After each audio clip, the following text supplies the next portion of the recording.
नमस्कार साथियों, स्वागत है KSG online study YouTube channel पर। साथियों, एक बार फिर से हम आपके लिए लेके आए हैं चतुर्थ श्रेणी कर्मचारी वैकेंसी 2025 के लिए नवीनतम मॉडल पेपर, जो संपूर्ण पाठ्यक्रम पर आधारित है। और इससे पहले 5 मॉडल पेपर हमने ऑलरेडी इस चैनल पर अपलोड कर दिए गए हैं। तो जिन्होंने अभी तक उन मॉडल पेपर को नहीं देखे हैं, तो प्लेलिस्ट की लिंक डिस्क्रिप्शन में दे दी गई है। तो उस लिंक के थ्रू आप प्लेलिस्ट में जाकर के उन मॉडल पेपर्स को आप देख सकते हैं। और इस चैनल पर टॉपिक वाइज टेस्ट सीरीज से संबंधित वीडियो अपलोड करते हैं, तो उसकी भी लिंक इस डिस्क्रिप्शन में है। तो आप उन टॉपिक वाइज टेस्ट सीरीज को भी आप देख सकते हैं। तो चलिए दोस्तों, बिना समय गवाए हम चलते हैं आज के पहले क्वेश्चन की ओर। उससे पहले जिन्होंने भी इस चैनल को सब्सक्राइब नहीं किया है और जो फर्स्ट बार इस चैनल को विजिट कर रहे हैं, तो चैनल को सब्सक्राइब करें, बेल आइकन दबाएं और इस चैनल को और वीडियो को अपने दोस्तों के साथ में जरूर शेयर करें। शेयर करना ना भूलें। तो दोस्तों, आज का हमारा पहला क्वेश्चन है, राजस्थान में 13 ताली नृत्य किस लोक देवता की आराधना में किया जाता है? जो 13 ताली नृत्य है, कौन से लोक देवता की आराधना में किया जाता है? तो इसका सही आंसर होगा option number A, Ramdev ji. और यह जो नृत्य है, ये कामर जाति की महिलाओं के द्वारा किया जाता है। कौन सी महिलाओं के द्वारा? कामर जाति की महिलाओं के द्वारा ये नृत्य किया जाता है। तो इसमें ऑप्शन नंबर ए इसका सही आंसर है। नेक्स्ट क्वेश्चन है, बादला बादला नामक प्रसिद्ध हस्तकला उस्ताद राजस्थान के किस शहर से संबंधित है? बादला हस्तकला कौन से शहर से संबंधित है? तो इसका सही आंसर होगा ऑप्शन नंबर सी, जोधपुर। और बादला क्या है? तो ये जिंक से बना पानी का पात्र है ये। अगला क्वेश्चन है, तो इसमें ऑप्शन नंबर सी इसका सही आंसर। नेक्स्ट क्वेश्चन, अचकन राजस्थान के पुरुषों द्वारा पहना जाने वाला एक पारंपरिक परिधान है। यह क्या है? तो अचकन क्या है? तो यह एक लंबा कोट जैसा वस्त्र है। ऑप्शन नंबर बी इसका सही आंसर है। अगला क्वेश्चन है, राजस्थान में मारवाड़ी बोली किस क्षेत्र में प्रमुखता से बोली जाती है? तो राजस्थान में जो मारवाड़ी बोली है, वो कौन से क्षेत्र में प्रमुखता से बोली जाती है? तो इसका सही आंसर होगा ऑप्शन नंबर बी, जोधपुर और बीकानेर।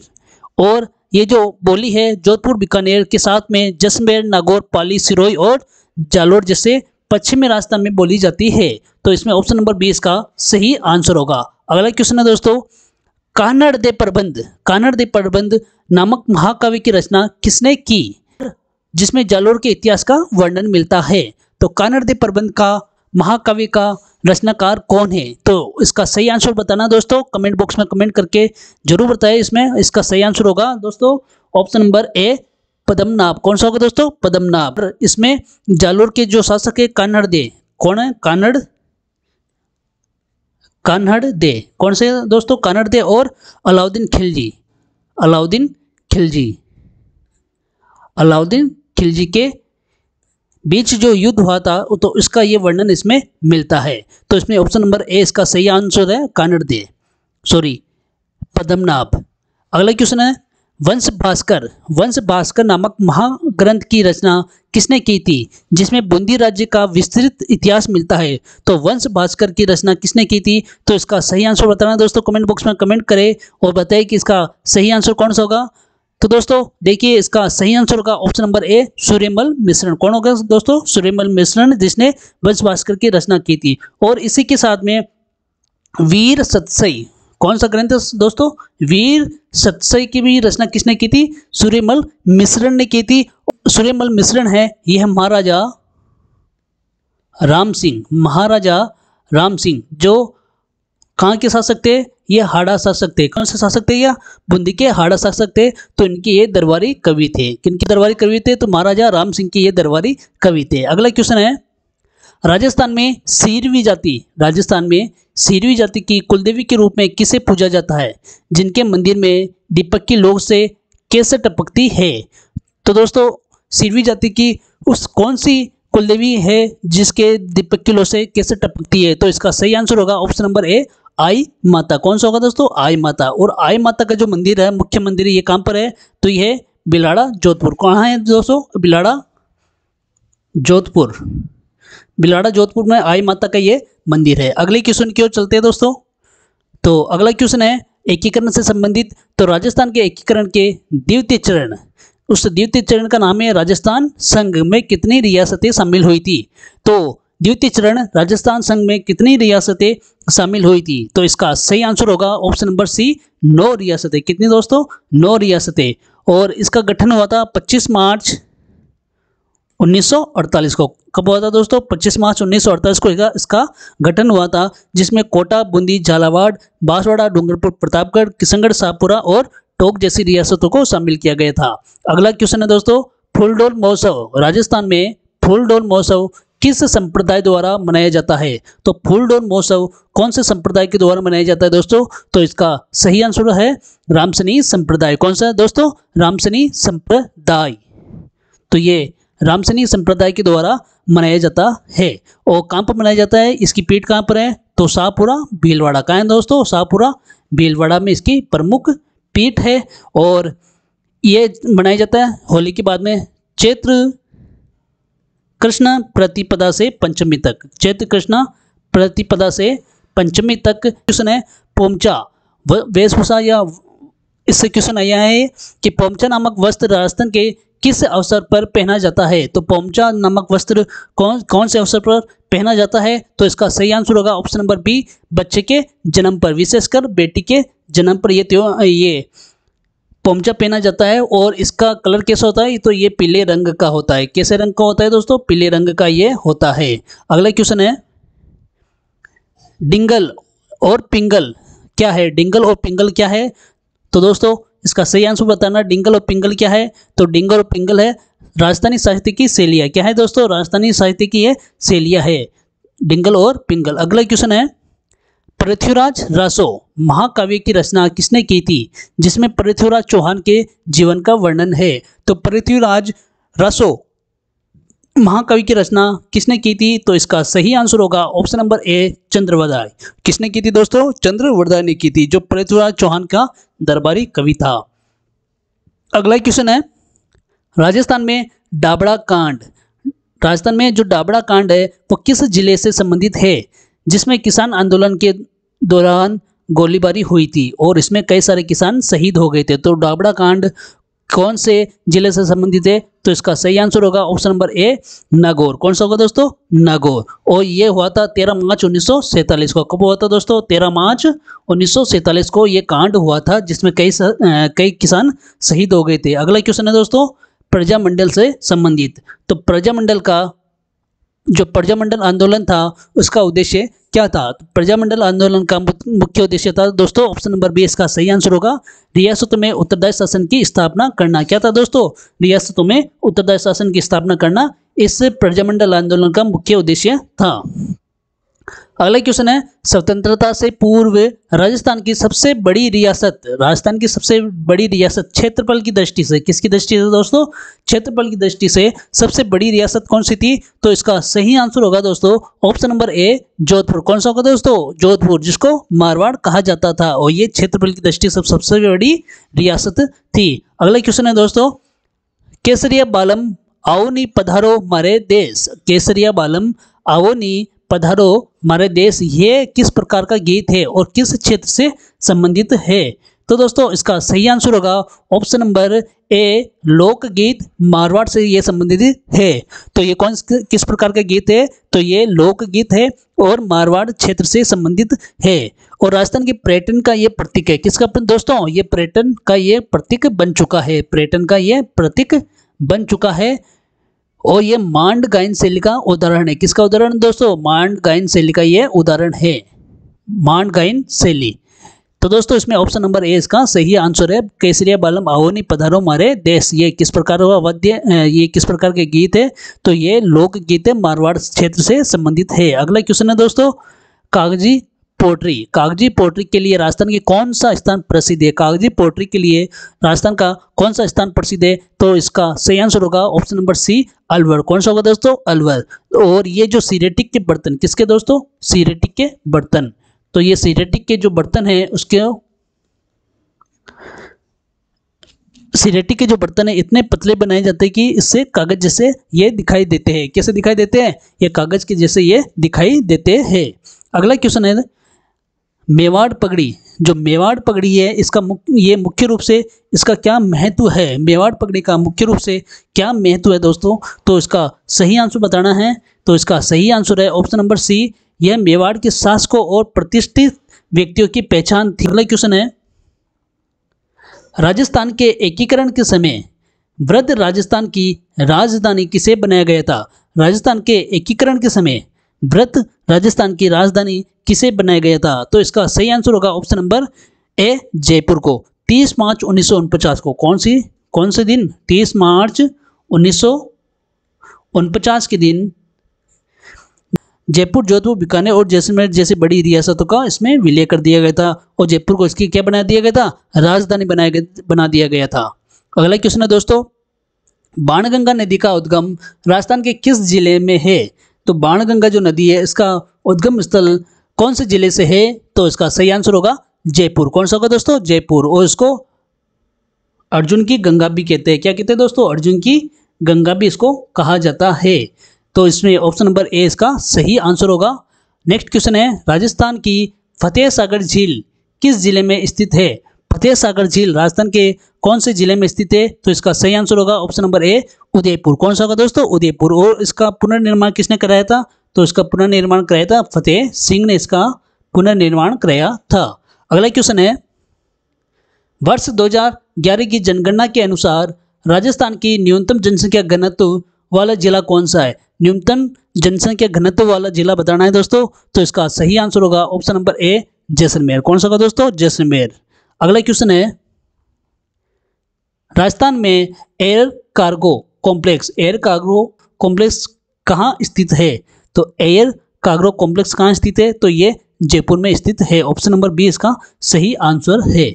नेक्स्ट क्वेश्चन है दोस्तों काली सिंध नदी राजस्थान के किस जिले में प्रवेश करती है? जो काली सिंध नदी है राजस्थान के कौन से जिले में ये प्रवेश करती है? तो ये राजस्थान के झालावाड़ जिले में ये प्रवेश करती है। कहाँ करती है दोस्तों? झालावाड़ जिले में ये प्रवेश करती है। झालावाड़ जिले के भी कौन से गांव में? रायपुर गांव में। कौन से दोस्तों? रायपुर गांव में ये झालावाड़ जिले में ये यानी राजस्थान में ये प्रवेश करती है और चंबल की ये सहायक नदी है। अगला क्वेश्चन है दोस्तों बस्सी वन्य जीव अभ्यारण्य राजस्थान के कौन से जिले में स्थित है? जो बस्सी वन्य जीव अभ्यारण्य कौन से जिले में स्थित है? तो यह है चित्तौड़गढ़ जिले में। कौन से जिले में दोस्तों? चित्तौड़गढ़ जिले में यह स्थित है। अगला क्वेश्चन है राजस्थान का कौन सा जिला हरियाणा के साथ सीमा साझा नहीं करता है? तो इसमें सही आंसर होगा जयपुर। कौन सा होगा दोस्तों? जयपुर। जो हनुमानगढ़, चूरू और सीकर ये तीनों ही जो डिस्ट्रिक्ट है ये हरियाणा के साथ में अपनी सीमा साझा करते हैं। अगला क्वेश्चन है अरावली पर्वतमाला की सबसे ऊंची चोटी गुरु शिखर किस जिले में स्थित है? तो गुरु शिखर कौन से जिले में स्थित है? तो इसका सही आंसर होगा ऑप्शन नंबर बी सिरोही जिले में। और इसकी ऊंचाई कितनी है? तो यह है 1722 मीटर। कितनी है दोस्तों? 1722 मीटर। अगले क्वेश्चन क्यों चले तो देखिए दोस्तों अगला क्वेश्चन है जिलों के बारे में है। तो किस झील से नमक उत्पादन नहीं होता है? तो नमक उत्पादन जिससे नहीं होता है उस झील का नाम बताना है। तो इसका सही आंसर होगा दोस्तों ऑप्शन नंबर डी पिछोला झील। ये मीठे पानी की झील है। कौन सी है दोस्तों? मीठे पानी की ये झील है।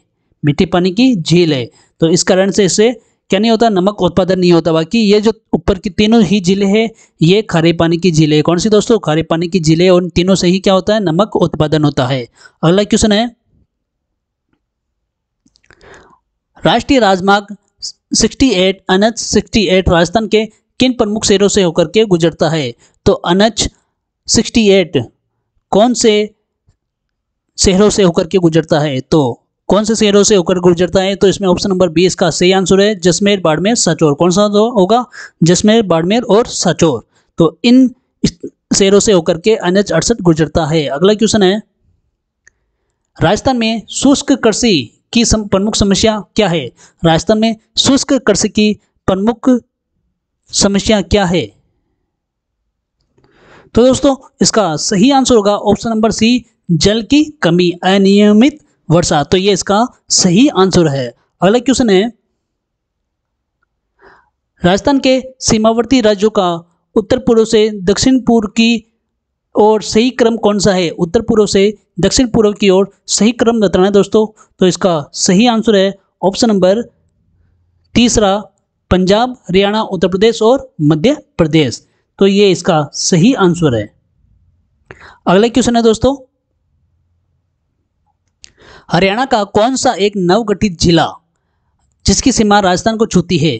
तो हरियाणा का वो कौन सा जिला है जिसकी सीमा किसको छूती है? राजस्थान को छूती है। तो इसका सही आंसर होगा ऑप्शन नंबर डी, मेवात। कौन सा होगा दोस्तों? मेवात। अगला क्वेश्चन है, खडीन मिलते हैं, खडीन राजस्थान में कहाँ मिलते हैं? तो इसका सही आंसर होगा ऑप्शन नंबर डी, पश्चिमी राजस्थान। अगला क्वेश्चन की ओर चले तो यह है, राजस्थान के निम्नलिखित में से किस जिले में स्टेपी जलवायु परिस्थितियां नहीं पाई जाती है? स्टेपी जलवायु परिस्थितियां निम्न में से कौन से जिलों में नहीं पाई जाती है? तो वो जिला है जयपुर। कौन सा है दोस्तों? जयपुर। अगला क्वेश्चन है, राजस्थान के निम्नलिखित में से किस क्षेत्र में मरुस्थलीय मृदा नहीं पाई जाती है? मरुस्थलीय मृदा कौन से क्षेत्र में नहीं पाई जाती है? तो क्वेश्चन नंबर 36 का सही आंसर होगा ऑप्शन नंबर ए, कोटा। अगले क्वेश्चन की बात करें तो राजस्थान में जिले जहां 8 वर्ष के अंतराल पर मौसमी सूखे पुनरावृत्ति संभावित है, जहां पर 8 वर्ष के अंतराल में मौसमी सूखापन आता है, तो इसका सही आंसर होगा ऑप्शन नंबर बी, भरतपुर और धौलपुर। कौन से है वो जिले? भरतपुर और धौलपुर। अगला क्वेश्चन है, राजस्थान में 2021 में कौन से प्रकार के वन सर्वाधिक क्षेत्र विस्तृत है? राजस्थान में 2021 में कौन से प्रकार के वन सर्वाधिक क्षेत्र पर विस्तृत है? तो इसका सही आंसर है ऑप्शन नंबर सी, रक्षित वन। कौन से दोस्तों? रक्षित वन। अगले क्वेश्चन की बात करें तो देखिए दोस्तों, इसमें कॉलम ए को कॉलम बी से मिलान करना है। तो इसका पक्षी अभ्यारण्य कहाँ पर है? तो दोस्तों पक्षी अभ्यारण्य कहाँ है? तो इसका सही आंसर होगा केवलादेव राष्ट्रीय उद्यान, जो क्या है? पक्षी अभ्यारण्य है। बाघ परियोजना कौन सी है? तो कौन से उद्यान में चलती है? तो रणथंभौर राष्ट्रीय उद्यान में ये चलती है। कृष्ण मृग अभ्यारण्य, तो ये कहाँ पर है? ताल छप्पर वन्यजीव अभ्यारण्य। और उड़न गिलहरी अभ्यारण्य, तो ये सीतामाता वन्यजीव अभ्यारण्य। तो देखिए इसमें ए बी सी डी, तो इसका कूट देखना है इसमें कौन सा है? तो देखिए ए बी सी डी, तो इसमें ऑप्शन नंबर ए इसका सही आंसर होगा। नेक्स्ट क्वेश्चन है दोस्तों, सूची 1 को सूची 2 से मिलान करना है, सुमेलित करना है। इधर जिला है और इसको किससे मिलान करना है? इसकी नदियों से। तो देखिए यहाँ पर ये उदयपुर है, तो उदयपुर में कौन सी नदी है? तो उदयपुर में है, इसको मिलान करना है तीसरे नंबर से सोम और जखम नदी। और बूंदी में कौन सी नदी है? तो इसको मिलान करना है कुराल से। भरतपुर में है 2 नंबर गंभीरी और पार्वती। और अलवर, साबी और रूपारेल। तो इसका सही आंसर कौन सा होगा दोस्तों? 3 4 2 1, तो ऑप्शन नंबर ए इसका सही आंसर है। अगला क्वेश्चन है,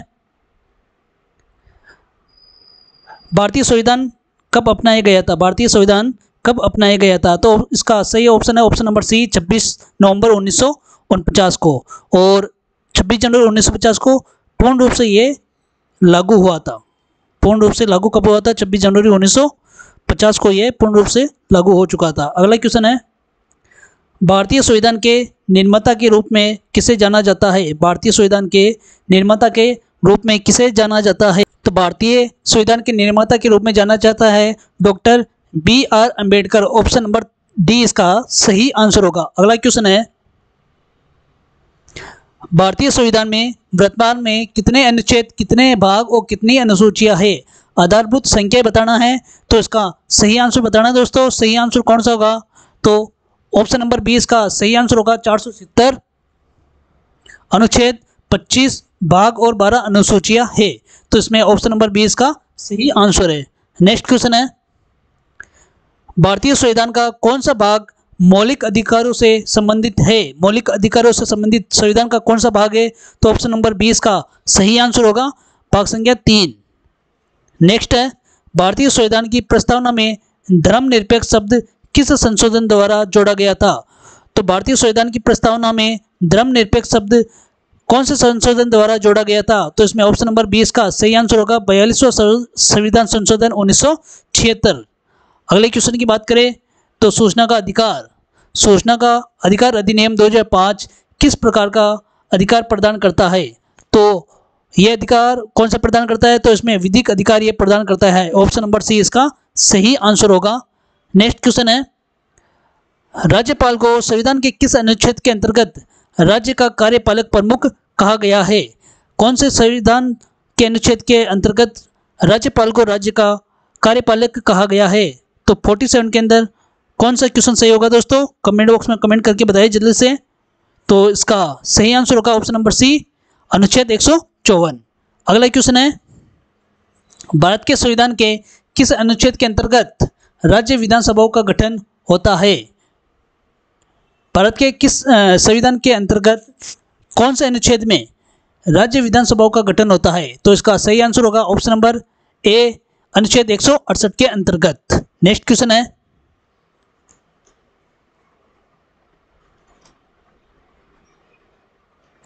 भारत के संविधान में न्यायपालिका की स्वतंत्रता की गारंटी किस अनुच्छेद में दी गई है?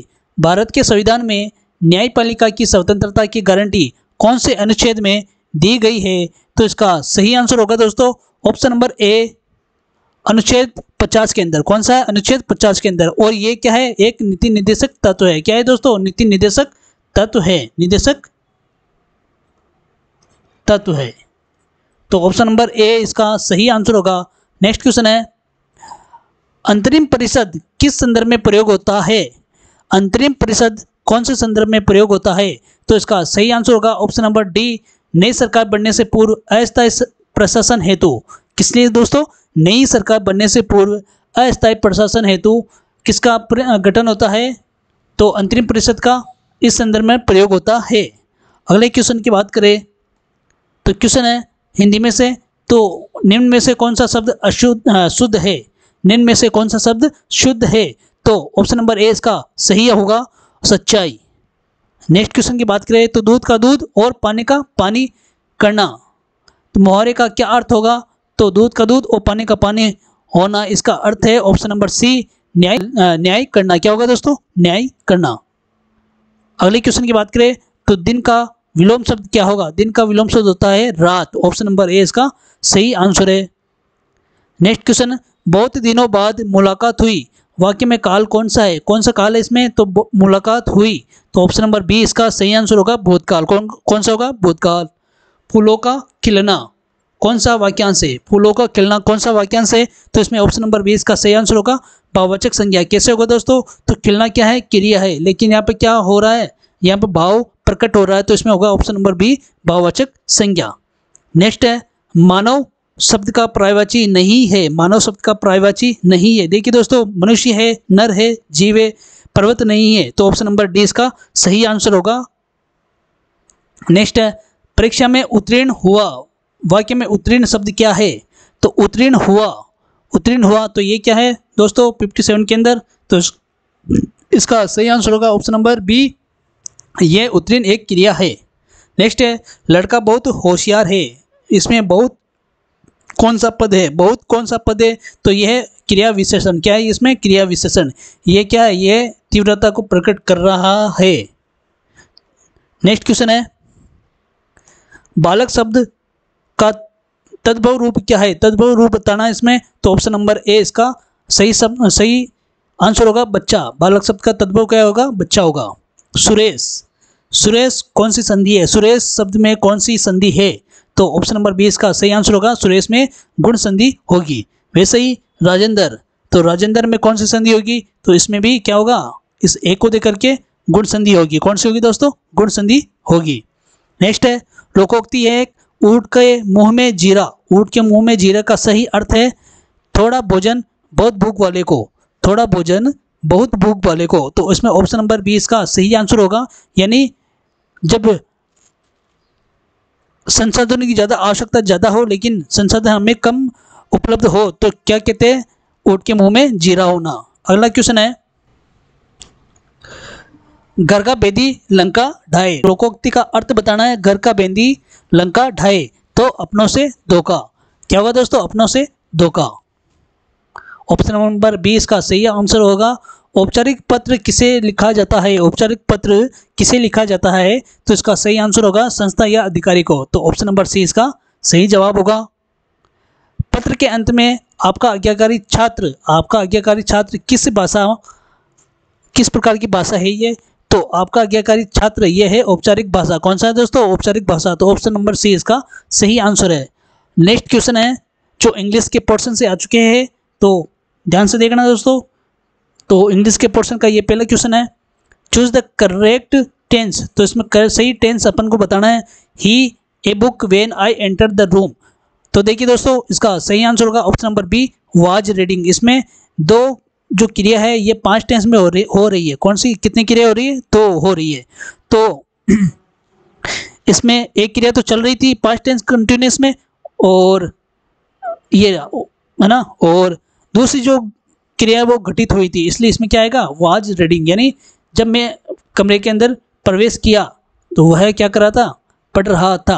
तो 2 क्रिया इसमें 5 टेंस में हो रही थी, जिसमें एक क्रिया कंप्लीट हो चुकी थी और एक कंटिन्यू चल रही थी। अगला क्वेश्चन है, choose the correct passive voice. Correct passive voice देखना है, दे completed the project.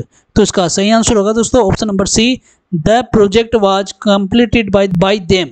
The project was completed by them. इसमें दे किसमें चेंज हो गया, देम में चेंज हो गया, और जो इसमें ऑब्जेक्ट था वो हो गया सब्जेक्ट, और ये था पास्ट सिंपल टेंस था, तो ये किसमें चेंज हो गया, ये चेंज हो गया पास्ट, इसमें आ जाएगी पास्ट कंटिन्यूस की जो हेल्पिंग वर्ब वाज वर्ब में से एक आ जाएगी, और यहाँ पर वर्ब की थर्ड फॉर्म। तो ऑप्शन नंबर सी इसका सही आंसर होगा। नेक्स्ट है, choose the correct narration. She said I will go to the market. तो देखिए ये किससे जुड़ जाएगा, देयर से जुड़ जाएगा, और विल किस में चेंज हो जाएगा, वुड में चेंज हो जाएगा। तो ऑप्शन नंबर बी इसका सही आंसर होगा। कौन सा होगा, option number B, she said that she would go to the market. Next question की बात करें तो identify the correctly punctual sentence. तो इसका सही जो पंक्चुअलिटी सेंटेंस है वो देखना है इसमें। तो इसका सही आंसर होगा option number C said I am tired.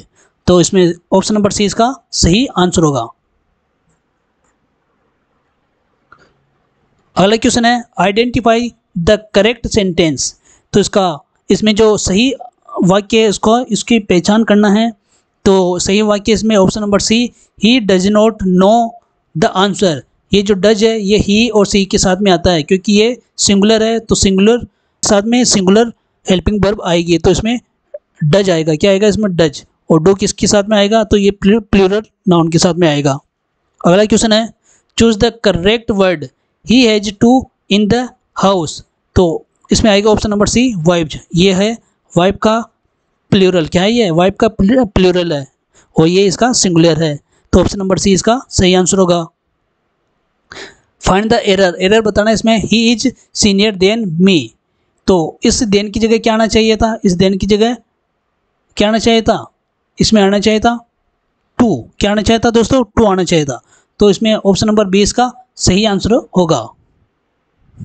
अगला क्वेश्चन है, choose the correct translation Hindi to English. वह प्रतिदिन स्कूल जाता है, वह प्रतिदिन स्कूल जाता है। तो ऑप्शन नंबर सी इसका सही आंसर होगा, he goes to school every day. Next है, choose the correct Hindi translation. Hindi translation करना है, honesty is the best policy. Honesty यानी ईमानदारी, बेस्ट पॉलिसी यानी सर्वोत्तम नीति है। तो ऑप्शन नंबर बी, ईमानदारी सर्वोत्तम नीति है। ऑप्शन नंबर बी इसका सही आंसर होगा। Correct the sentence, he is playing cricket every Sunday. Every Sunday यानी ये नियमित आदत है ये। तो नियमित आदत के लिए कौन सा सेंटेंस सही होगा इसमें, तो 75 के अंदर ऑप्शन नंबर सी इसका सही आंसर होगा। He plays cricket every Sunday. कौन सा होगा, he plays cricket every Sunday. यहाँ पे ये सिंगुलर है, तो सिंगुलर वर्ब के साथ में एस या एस का प्रयोग होता है। तो ऑप्शन नंबर सी इसका सही आंसर होगा। नेक्स्ट है, चूज द करेक्ट डिटरमाइनर। तो करेक्ट डिटरमाइनर देखना इसमें, देखिए there is water in the बोतल, there is water in the बोतल। तो वाटर क्या है, अनकाउंटेबल नाउन है। तो अनकाउंटेबल नाउन के लिए क्या यूज होता है, option number B, much use होता है। क्या यूज होता है दोस्तों, मच का यूज होता है, तो ऑप्शन नंबर बी इसका सही आंसर होगा। नेक्स्ट क्वेश्चन है दोस्तों,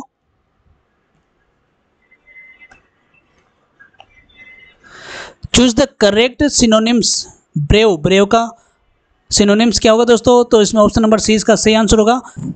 क्रेजियस क्या होगा दोस्तों, क्रेजियस इसका सही आंसर होगा। ब्रेव यानी साहसी, तो इसका भी समानार्थी क्या होगा, साहसी, कोरेजियस। अगला क्वेश्चन है, ट्रांसलेशन इनटू इंग्लिश। वह स्कूल जा चुका है, वह स्कूल जा चुका है, प्रेजेंट परफेक्ट टेंस का इसमें यूज होगा। तो ही जा चुका है, तो कौन सा होगा इसमें, तो ऑप्शन नंबर ए इसका सही आंसर होगा। He has gone to school, कौन सा होगा दोस्तों, he has gone to school. अगला क्वेश्चन है, fill in the blanks with articles. Articles का यूज करना इसमें, तो he is MLA from our area. तो देखिए यहाँ पर वोवेल्स की वॉइस ध्वनि आ रही है, तो इसमें एन का प्रयोग होगा, ए एन। अगला क्वेश्चन है, ट्रांसलेशन इनटू हिंदी। हिंदी में इसका ट्रांसलेशन करना, सी वाज कुकिंग फूड, वह खाना बना रही थी।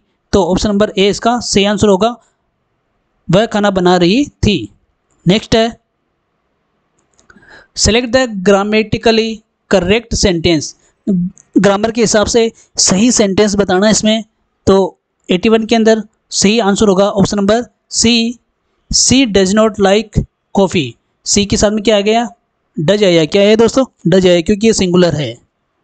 अगला क्वेश्चन है, identify the correct passive form. Identify the correct passive form, they are cleaning the house, they are cleaning the house. तो इसका सही आंसर होगा option number C, the house is being cleaned by them. तो देखिए इसमें house क्या बन गया, यहाँ पर सब्जेक्ट बन गया और दे को चेंज कर दिया देम के अंदर, और यहाँ पर क्या आया है, प्रेजेंट कंटिन्यूस टेंस है, तो प्रेजेंट कंटिन्यूस टेंस को इसमें वर्ब की थर्ड फॉर्म लगा करके, इज लगा करके इसमें क्या जोड़ दिया है, बीइंग जोड़ दिया है। हाउस इसमें के अंदर सिंगुलर है, तो इसमें क्या आ गया, इज आर में से इज आया और वर्ब की थर्ड फॉर्म, और इसको प्रेजेंट कंटिन्यूस में है, तो इसको किससे जोड़ दिया है, बीइंग से जोड़ दिया है। तो ऑप्शन नंबर सी इसका सही आंसर होगा। Choose the correct glossary meaning. यानी टेक्निकल टर्म है माउस, तो इसका टेक्निकल टर्म माउस का क्या होगा, ऑप्शन नंबर सी, कंप्यूटर नियंत्रण उपकरण। तो इसका सही आंसर होगा C. Choose the correct translation, please open the window, please open the window. तो ऑप्शन नंबर सी, खिड़की खोलिए, इसका सही आंसर होगा। ट्रांसलेशन इनटू इंग्लिश के अंदर इसका ट्रांसलेशन करना, मैं रोज सुबह जल्दी उठता हूँ, मैं रोज सुबह जल्दी उठता हूँ। तो इसका इंग्लिश ट्रांसलेशन होगा, आई वोक अप अर्ली डेली। तो ऑप्शन नंबर ए इसका सही आंसर। नेक्स्ट है, निम्नलिखित में से कौन सा रासायनिक परिवर्तन है। रासायनिक परिवर्तन बताना है दोस्तों, तो इसमें देखिए ऑप्शन नंबर बी इसका सही आंसर होगा, दूध का फटना। ये क्या है, रासायनिक परिवर्तन। बाकी ये तीनों क्या है, भौतिक परिवर्तन है। क्या है दोस्तों, भौतिक परिवर्तन है ये। अगला क्वेश्चन, निम्न में से कौन सी धातु है। धातु कौन सी है दोस्तों, तो ऑप्शन नंबर ए सी इसका सही आंसर होगा। कौन सा होगा दोस्तों, ऑप्शन नंबर सी, लोहा इसका सही आंसर होगा। धातु क्या है, लोहा है। प्रकाश वर्ष किसका मात्रक है। प्रकाश वर्ष किसका मात्रक है, तो ये दूरी का मात्रक है। ऑप्शन नंबर बी सही आंसर। मानव हृदय में कुल कितने कक्ष होते हैं, तो कितने कक्ष होते हैं, 4 होते हैं। 2 होते हैं नील्य और 2 ही क्या होते हैं, अलिंद। क्या होता है, 2 नील्य और 2 अलिंद होते हैं। क्या होते हैं दोस्तों, ये 2, इसमें 4, 2 और 2 कितने हो गए, 4। इसमें क्या होते हैं, कक्ष होते हैं। अगले क्वेश्चन की बात करें तो सामान्य रक्तचाप बीपी क्या होती है, तो ये होती है ऑप्शन नंबर ए इसका सही आंसर होता है 80/120। अगला क्वेश्चन है दोस्तों, रोगजनक क्या होते हैं। रोगजनक क्या होता है दोस्तों, तो ये क्या होते हैं, तो ये रोग पैदा करने वाले सूक्ष्म जीव होते हैं। ऑप्शन नंबर बी इसका सही आंसर होगा। अगला क्वेश्चन, रासायनिक परिवर्तन की पहचान क्या होती है, तो क्या होती है दोस्तों, तो देखिए इसमें नई अवस्था बनती है, नई वस्तु बनती है, रंग बदलता है। तो इसमें ऑप्शन नंबर डी इसका सही आंसर होगा। प्रकाश अपवर्तन होता है। प्रकाश का अपवर्तन कहाँ होता है, तो एक माध्यम से दूसरे माध्यम में जाने पर क्या होता है, प्रकाश का अपवर्तन होता है। तो इसमें ऑप्शन नंबर सी इसका सही आंसर है। मानव शरीर में आनुवंशिकी के लिए कौन जिम्मेदार होता है, तो आनुवंशिकी के लिए कौन जिम्मेदार होता है, तो डीएनए। क्या होता है दोस्तों, डीएनए आनुवंशिकी के लिए जिम्मेदार होता है। मानव शरीर में सबसे छोटी हड्डी कौन सी होती है? तो स्टेपेज जो किसकी हड्डी होती है? कान की हड्डी होती है। ये सबसे छोटी हड्डी होती है। कौन सी होती है दोस्तों? स्टेपेज कान की हड्डी सबसे छोटी हड्डी होती है। MS पावर पॉइंट में स्लाइड्स, एक स्लाइड से दूसरे स्लाइड पर जाने को क्या कहते हैं? क्या कहते हैं दोस्तों? तो इसको कहते हैं एनिमेशन। क्या कहते हैं दोस्तों? एनिमेशन। ऑप्शन नंबर ए इसका सही आंसर है। कंप्यूटर सॉफ्टवेयर कितने प्रकार के होते हैं? तो ये 2 प्रकार के होते हैं, सिस्टम सॉफ्टवेयर और एक एप्लीकेशन सॉफ्टवेयर। तो 2 प्रकार के ये एप्लीकेशन होते हैं इसमें। अगला है Ctrl+Z किस कार्य के लिए प्रयोग होते हैं? कंट्रोल और Z किस लिए होते हैं? तो अंडू के लिए, पूर्व स्थिति में लाने के लिए। ऑप्शन नंबर सी इसका सही आंसर होगा। MS एक्सेल में फाइल को सेव करने के लिए एक्सटेंशन क्या होता है? तो इसका सही आंसर बताना दोस्तों। इसका सही आंसर होगा ऑप्शन नंबर सी .xlsx। तो ये MS एक्सेल में फाइल को सेव करने के लिए एक्सटेंशन होता है। नेक्स्ट क्वेश्चन है, कंप्यूटर नेटवर्क का सबसे बड़ा रूप क्या होता है? कंप्यूटर नेटवर्क का सबसे बड़ा रूप बताना दोस्तों। तो इसका सही आंसर होगा ऑप्शन नंबर B1 WAN, यानी वाइड एरिया नेटवर्क। नेक्स्ट है, किसी वस्तु का अंकित मूल्य 800 रुपये है, 10% की छूट उस पर दी गई है, तो विक्रय मूल्य देखिए कितना होगा? तो देखिए दोस्तों 800 तो है इसका अंकित मूल्य और 10% की छूट दी गई है, तो मतलब 800 का 10% 80 हो जाता है। एक जीरो को काट देते हैं तो ये 10% कट जाता है, तो कितने बच गए? ये 80 आ गए। तो 80 को 800 से माइनस किया तो आ गए 720। दूसरा तरीका है, अंकित मूल्य ये है और 10% की छूट दी गई है, तो यानी 100 में से 10 गए 90% बटा 100, 2 जीरो के 90 बेहतर, तो ये 720 इसका क्या आ गया? विक्रय मूल्य आ गया। अगला क्वेश्चन है, 2 घंटे में 60 किलोमीटर चलने की औसत गति क्या होगी? 2 घंटे में 60 किलोमीटर चलने की औसत गति, तो देखिए कितना आ जाएगा? 30 आ जाएगा। 60 में 2 का भाग देंगे 30 आएगा, तो ऑप्शन नंबर बी इसका सही आंसर होगा। 30 किलोमीटर प्रति घंटा। ऑप्शन नंबर ए इसका सही आंसर होगा, 30 किलोमीटर प्रति घंटा। तो ऑप्शन नंबर ए इसका सही आंसर होगा। अगला क्वेश्चन है, किसी वस्तु पर 10% लाभ हो, 500 रुपये हो, तो क्रय मूल्य यदि 500 रुपये हो तो विक्रय मूल्य क्या होगा? तो क्रय मूल्य कितने है? 500, प्रॉफिट कितना होना है? 10% यानी 50 रुपये, तो कितने हो गए? 550। दूसरा तरीका है 500 इंटू 110 बटा 100, 2 जीरो की हो, यानी 55 और 0, तो कितने हो गए? 550। ऑप्शन नंबर ए इसका सही आंसर है। अगले क्वेश्चन की बात करें तो 12, 15, 18% जो दर है चक्रवृद्धि ब्याज में, सबसे अधिक ब्याज किस पर मिलेगा? तो 18% पर ये मिलेगा, क्योंकि सबसे ज़्यादा ये दर है। तो ऑप्शन नंबर सी इसका सही आंसर होगा। जो सबसे ज़्यादा दर होगी उसी पर ज़्यादा ब्याज मिलने वाला है। फिर है, औसत में से 1/2 और 1/3 का औसत क्या होगा? तो औसत का सूत्र होता है राशि का योग, तो 2 राशियाँ है और इनका योग बटा 2, तो इनका लघुत्तम लेंगे तो 6 आएंगे। 2 का भाग 6 में दिया 3 बार, 3 को 1 से गुणा किया 3 आया, 3 का भाग दिया 6 में 2 बार गया, 2 को 1 से गुणा किया 2/2 बराबर 3 और 2 5, फिर 6, फिर 2 और नीचे 1 मान सकते हैं इसके। फिर देखिए 5 को 1 से गुणा किया 5, 6 को 2 से गुणा किया 12, तो 5/12 इसका सही आंसर आएगा। तो ऑप्शन नंबर डी इसका सही आंसर है।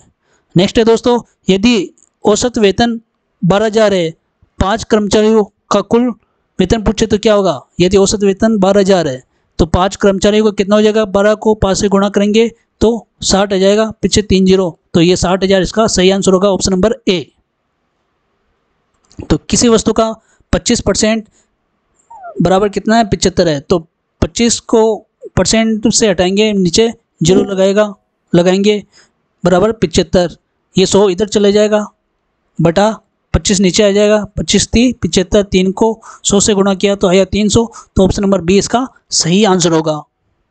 नेक्स्ट है, एक ग्राफ में दिखाया गया कि एक विद्यार्थी ने 60 में से कितने अंक प्राप्त किए? 45, तो प्रतिशत क्या होगा? तो देखिए दोस्तों 45 अंक प्राप्त किए, कितने में से प्राप्त किए? 60 में से, इंटू 100 कर दो, 1 जीरो से 1 जीरो गया, फिर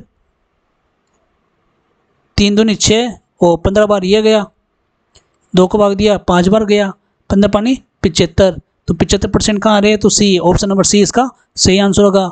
अगला है 40% का 25% कितना होगा? यानी 40/100 कर सकते हैं, परसेंटेज को हटाएंगे तो नीचे 100 बराबर का बोल रहा है, तो गुणांक चिन्ह 25/100, तो देखिए 2 जीरो से पॉइंट यहाँ लग गया, 2 जीरो से पॉइंट यहाँ लग गया, यहाँ पर ये 40 है। तो 25 को 0 से गुणा किया 0, 25 को 4 से गुणा किया 100, तो पॉइंट 10। तो ऑप्शन नंबर 20 का सही आंसर होगा 10%। अगला क्वेश्चन है 3:4 x अनुपात 16 में x का अनुपात ज्ञात करना है। तो देखिए दोस्तों 3 को 16 से गुणा करो, 4 को x से गुणा करो, तो 4x बराबर 16 को 3 से गुणा किया 48, x बराबर करेंगे तो 4 का भाग देंगे, 4 4 4 दूनी 8, तो आंसर आ गया 12। तो ऑप्शन नंबर ए इसका सही आंसर होगा। तो दोस्तों आज की क्लास कैसी लगी है कमेंट बॉक्स में कमेंट करके ज़रूर बताइए। आई होप कि ये क्लास आपके लिए हेल्पफुल है, और मिलते हैं अगले ऐसे ही वीडियो में, और तब तक के लिए सभी को धन्यवाद। इससे पहले जिन्होंने चैनल को सब्सक्राइब नहीं किया है तो चैनल को ज़रूर सब्सक्राइब करें, बेल आइकन दबाएं और अपने दोस्तों के साथ में ज़रूर शेयर करें। तो आज के लिए इतना ही, धन्यवाद।